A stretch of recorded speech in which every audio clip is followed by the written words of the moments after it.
Une écriture en forme de spirale comme ça, qui vient dresser un paysage absolument à l'échelle du monde.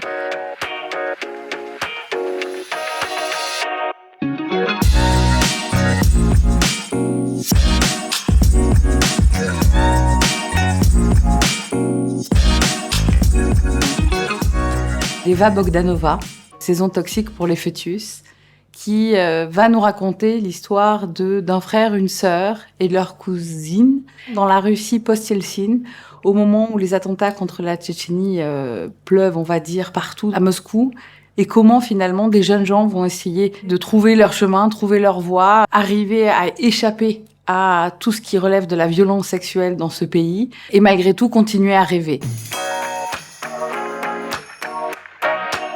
Miguel Bonnefoy, Le rêve du jaguar, qui paraîtra aux éditions Rivage. Il nous conduit dans une aventure qui va s'étaler sur 100 ans, un siècle d'histoire de sa famille. On part d'un enfant qui est déposé sur les marches d'une église, et finalement c'est la trajectoire de cet homme et de sa descendance, de sa femme. Lui deviendra un des plus grands médecins du Venezuela. Elle deviendra la première femme médecin du Maracaibo, qui envers et contre tout va réussir justement à épouser ce destin de femme médecin. Un grand livre qui nous fait découvrir un univers très particulier.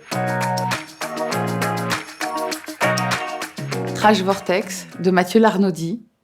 Un roman où l'écriture a la même puissance que le vortex autour de l'histoire d'une famille d'ultra riches. La femme qui détient cet empire décide que son nom, son empire, va disparaître avec elle et qu'elle ne transmettra rien.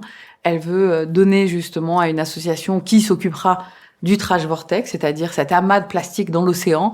Et c'est comme une pièce de théâtre, chacun va rentrer sur scène dans un jeu de cours finalement qu'elle opère. Cette comédie humaine à l'échelle du monde est époustouflante.